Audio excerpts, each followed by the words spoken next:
Chapter 21. A Tradition. If ever I should wish for a retreat, whether I might steal from the world and its distractions, I know of none more promising than this little valley. The Legend of Sleepy Hollow.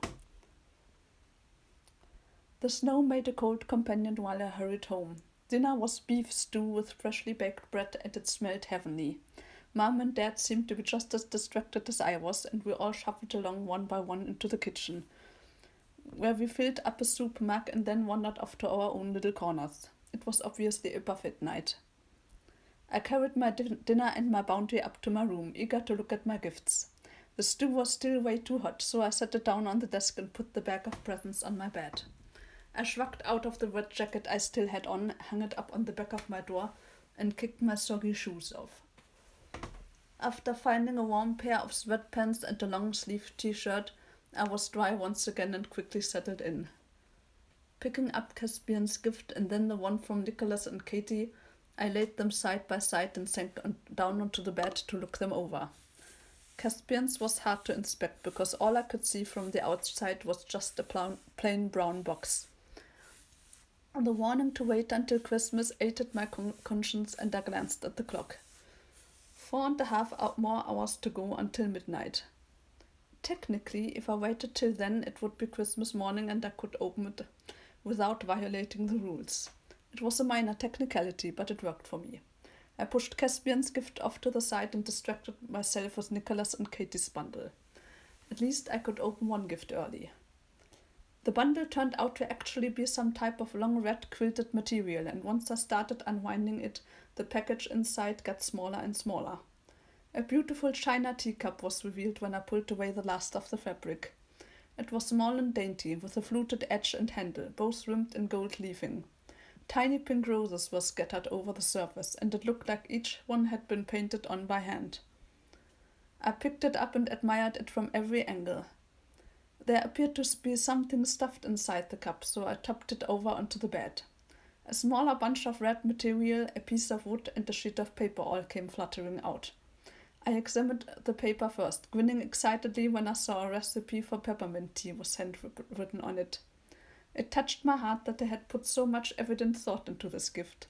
They couldn't have picked anything more perfect to give to me. The small bundle of cloth was next, and I held it up and stretched it out a bit. I could tell immediately that it was a pair of knitted red gloves, and I turned back to the longer piece of cloth, belatedly realizing that it was a matching scarf. They were lovely and had been made in my favorite color. Katie was a good guesser. I donned the gloves and scarf and reached for the piece of wood. It fit into the palm of my hand and was an exact replica of the sign on the iron gates that read Sleepy Hollow Cemetery.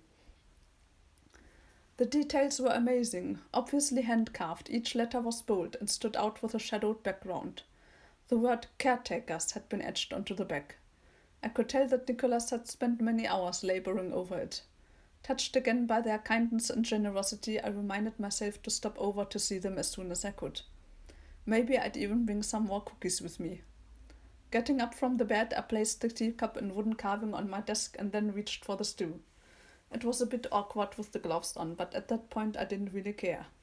Exhaustion was setting in, and I just wanted to eat my dinner as quickly as I could. After finishing the last couple of bites, I set the empty mug on the desk again and went to lie down next to Caspian's presents. My stomach was pleasantly full, and I felt drowsiness hit me like a jackhammer. It would be okay if I took a little nap. After all, I had almost 4 hours to kill. When I woke up, the clock was blinking 12:48, and I was dangerously close to rolling over onto the box that Caspian had left me. I sat up groggily and pulled an extra blanket around my shoulders before peeling off the gloves I still wore. Glancing over at the clock again, I picked the cardboard box up. The time had finally come. A nervous feeling hit my stomach, but I forced it back and ripped one end of the box open. A thin spiral-bound notebook and a tiny package wrapped in red paper were inside.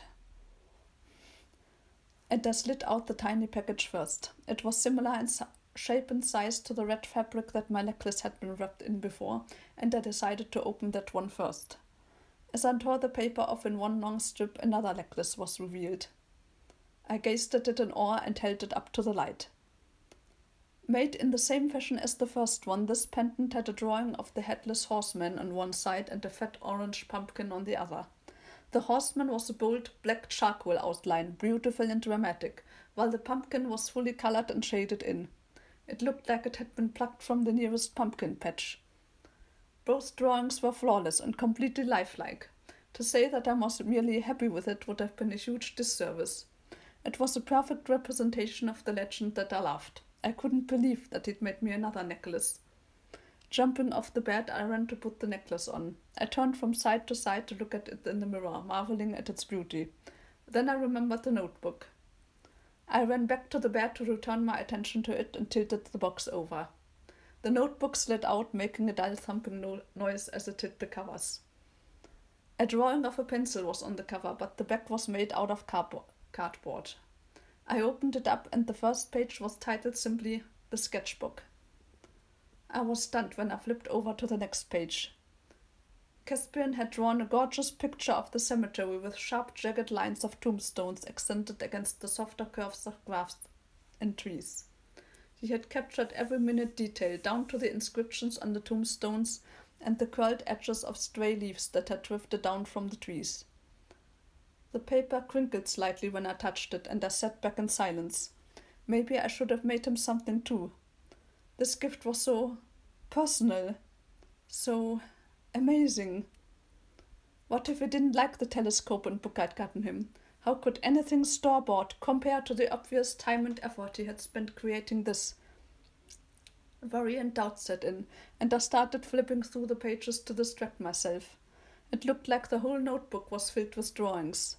There was one of the bridge and one of the river. Another one was of Washington Irving's grave, and the one after that was a picture of the tall iron gates guarding the cemetery entrance. They were all done in charcoal, ranging from simple black outlines to scenes with countless amounts of light and dark grey shadows. I was startled when one of the last pages revealed a drawing of me, and I looked at it closer. Caspian had drawn me sitting next to Kristen's grave, looking out into the distance. A couple strands of hair blew slightly in a non-existent breeze, and the sadness was clearly evident in my eyes. He had titled it Abby and Kristen. I slowly flipped over to the next page, unsure of what I would find. There was another drawing of me there, this time at the river on prom night. Caspian had captured the rushing water perfectly, and me in my black dress, lying in the middle of it with my hair floating all around me. He had even drawn the black choker necklace I'd worn that night, and my eyes were blazing. This portrait was titled Abby's Pain. The second to last page showed a picture of a storefront, downtown on Main Street. I hadn't given him many details, but it was drawn exactly like the shop I'd picked out for my own. It also added a sign on top of the store that said Abby's Hollow. This portrait was named Abby's Future. A tear suddenly rolled down my cheek, and I wiped it away, trying very hard not to let it smear any of the lines on the page. Hesitation made me stop before I flipped to the last page, but I knew I couldn't not look at it. So I counted to 3 and held my breath as I turned to the drawing. It was just me, my hands at my hips and my hair pushed off to one side, in jeans and a tank top. He had written Abby the Brave at the bottom of the page, and I couldn't figure out why. Then I saw a slight gap between the waistband of my jeans and the bottom of my shirt. At first I thought I was imagining it, but I wasn't. Right where my left hip bone would be, Caspian had drawn a tattoo. The design looked like some type of triangle and circle pattern, a replica of his. I smiled and shook my head, feeling a warm glow settle over me. How was I going to tell him thank you for this? As I carefully closed the notebook, a letter fell out from the pages, and I picked it up, wondering how I'd missed it. Paying close attention to every word, I eagerly started reading. Dear Abby, I hope you like the Christmas presents. I wanted to get you something that reminded you of me. I don't know where to go from here. I don't think this is working. What I want and what I can have are two very different things. I'm sorry. It just has to be this way. Merry Christmas, I hope. Love, Caspian.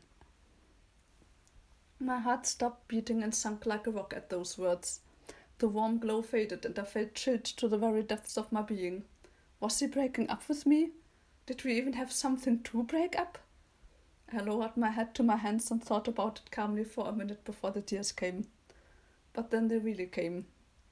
Pushing the pictures over the edge of the bed, I removed the necklace and shoved it under my pillow. I buried myself under a mountain of covers and used my pillow to muffle my sobs as I cried myself to sleep. It would definitely be a blue Christmas for me.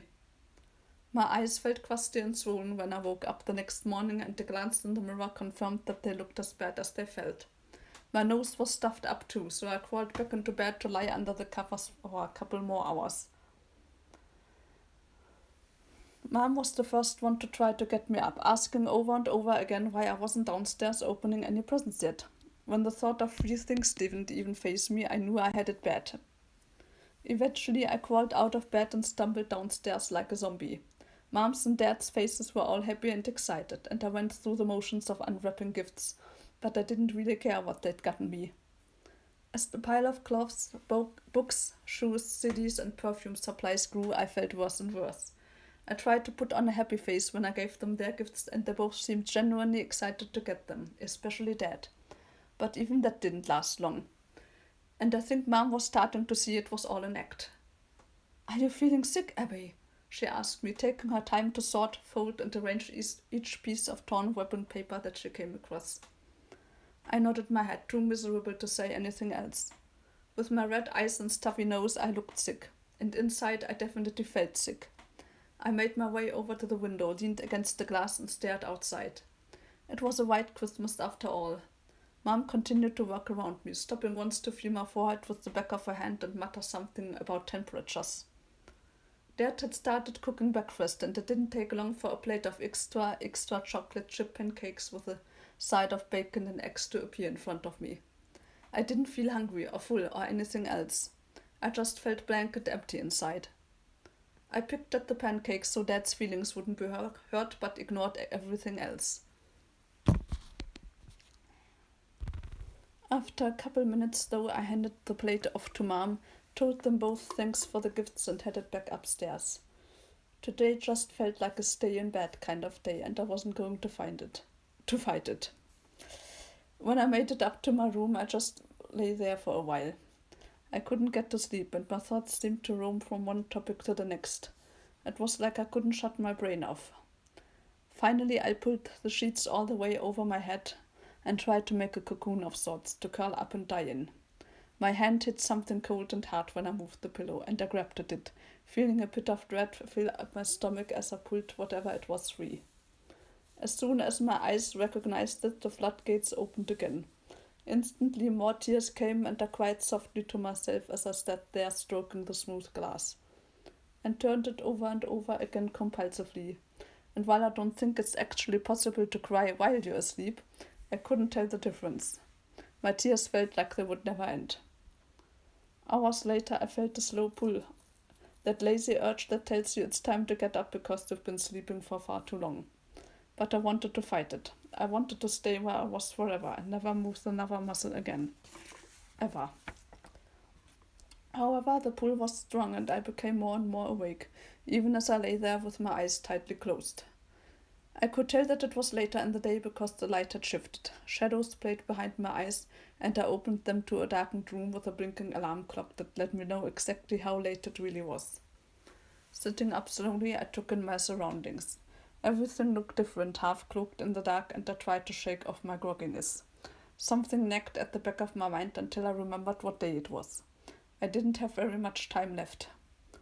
I climbed wearily out of bed and pulled on a pair of jeans and a sweater as quickly as I could. But I had to stop several times to give myself a break. Every muscle in my body ached. Who knew crying cake could take so much out of you? I grabbed my gloves and scarf and slid them on while I took the stairs 2 at a time. I was really going to have to hurry to get back in time for dinner with the Maxwells. I hit the kitchen and headed for the cabinet that held the old Tupperware and extra lunch boxes, and nearly tripped over a chair. I dug through all the containers near the back of the cabinet and pulled out a small insulated traveling thermos. Just what I was looking for. Then I made my way over to the fridge and pulled out several juice containers. Mom came in when my back was turned, but there was a tone of disapproval in her voice. What are you doing? What are you doing, Abby?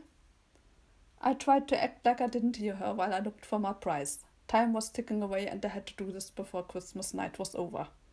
And why do you have gloves and a scarf on? Are you that cold? Let me feel your forehead again. I was searching desperately now, moving egg cartons and bowls of cookie dough out of the way. I'm not cold, Mom. I'm just looking for the eggnog. Did you buy any this year? You always buy some. I risked a quick glance in her direction. And why do we have 3 cartons of milk? Who drinks that much milk? She stepped closer, trying to reach out and feel my forehead. It's on the left, 2 tubs of butter and 1 bag of celery over, she sighed. But maybe you should have some hot tea instead. I don't know if eggnog would be good for you right now. I held up the thermos while I moved the butter tubs and grabbed the nog.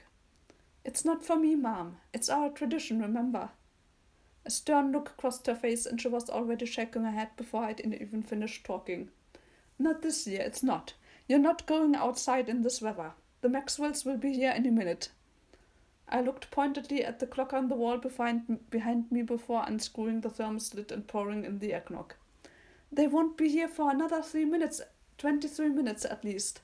And I won't be gone long. You know I have to do this, Mom. I can't let Kristen down. I already told her that I'd be doing it for both of us this year. The thermos lid slid back on and it screwed on tight before clicking into place with a loud pop. I put the eggnog and the juice and milk containers back into the fridge, then slammed the door. You told who already? What do you mean by that? Mom looked befuddled. I told Kristen. You know, at her grave, I told her that I would be doing it for both of us today. Look, I'm all bundled up and I'll even button up my coat all the way to the top. But I have to go. It'll be quick and I'll be back in time for dinner, but in order to do that, I have to leave now. I kissed her on the cheek and scooped up the thermos. Then I headed over to the closet for my jacket. She was standing there with her mouth wide open. She spluttered for a minute and held up a finger to me. Fine, Abby. But if you get pneumonia, don't say I didn't warn you. And if you are late for dinner, we're not waiting. Okay, Mom, I called back from the doorway as I buttoned my coat one-handed. See you soon. Love you too. Her final words came drifting out to me, half mumbled as I closed the front door. Don't think I'm going to spend all day making chicken soup when you do get sick. I smiled to myself. Who did she think she was kidding? There would probably be hot chocolate waiting for me when I got home tonight. Holding my thermos in one hand and my coat with the other, I kept my head down and walked quickly. The snow was still falling, swirling all around me and crunching loudly beneath my feet. If it kept up at this rate, we'd have a blizzard in the morning. As I trudged onward, I thought about the first time I'd done this. Hurry up, Kristen! The sun will be going down soon. I wanted to do this in the daylight. Why don't we just do it at night, Abby? It'll be spookier that way. And are you sure the low-fat, sugar-free eggnog will be okay? She called out to me. That's all my mom bought this year.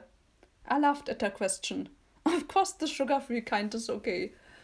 It's not like he's actually going to drink any of it. It's just symbolic. And it's not supposed to be spooky. Leaving letters on his grave on Halloween night was spooky. But Christmas? Not for the spooky. Yeah? Kristen giggled. Well, tell that to Tim Burton. He thinks Christmas is all about the spooky. We both laughed as we walked uphill and pushed through the cemetery gates. As we came closer to his grave, Kristen leaned in and whispered, I think we should make this a yearly tradition. Agreed, I whispered back.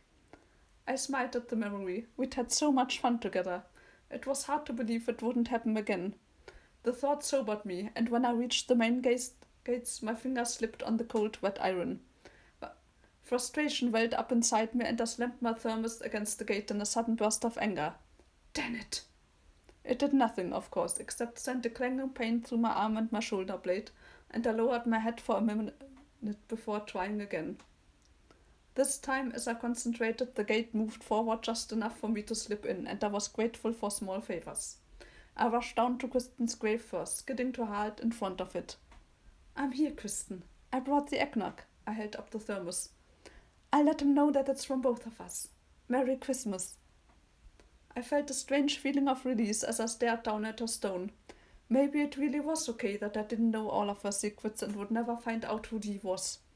Maybe the important thing was the fact that she had wanted to tell me, but for whatever reason she just couldn't. Maybe that had to be enough. Lifting a hand, I waved before I turned and headed in the direction of Washington Irving's grave. The snow was getting harder and harder to see through, so I hurried to get over there as fast as I could. Once I made it up the stairs and through the gate without slipping, I swept a glance over the family plot. I was glad to see that Caspian's gifts were gone, but sad to see that it was nowhere in sight. My tattered and bruised heart gave a little shudder, but I brushed the feeling aside and bent to the task at hand. Next to the gravestone, I hurriedly unscrewed the lid to the thermos. It was not an easy task to do with my gloves on, but it was way too cold to take them off, even for a couple of seconds. A minute later I had success, and I poured a small amount into the lid before holding it up to the grave. Happy Christmas to you, Mr. Irving. It will have to be quick, but this one's from me and Kristen. May all your Yules be merry. I tapped the stone gently with my mug and then swigged my eggnog before dumping the contents of the thermos into the frozen dirt before me. I waited a brief second in silence and nodded my head once. Getting to my feet, I recapped the thermos as I navigated my way out of the family plot. The daylight was almost gone, and I took small steps, mindful of the possibility of dangerous hidden eyes. When I was finally clear of the cemetery, I picked up my pace, so the walk home didn't take very long. I arrived at the front door at the same time the Maxwells were stepping into the hallway to clean off their snow-covered boots and coats. I gave them both quick hugs and welcomed them before Mr. Maxwell went in. Kristen's mom had a quizzical look on her face when she saw the thick layer of snow I had on my coat. I held up the thermos as my answer to her unspoken question. Just had to drop by an old friend's place. It's a tradition. She smiled a little as she nodded her head. I could tell by the look in her eye that she knew exactly what I was talking about. She reached out for another hug and held me tightly for a moment, then loosened her grip. I wanted to say thank you for the beautiful gift, Abby. It really meant a lot to us. You're welcome, I replied. She linked her arm through mine and we walked to our seats. Mom had really outdone herself, and the table, covered by various plates, platters, dishes and bowls, was literally groaning from the weight of the food. I sat down to the left of Mrs. M and picked up my glass of water when everyone else held up their champagne flutes for a toast. To happy holidays, healthy New Years, and good memories of the ones we love, bellowed Dad. To the ones we love, echoed the rest of the table. Looking out the window at the snow, I made my own silent toast. To the ones we love.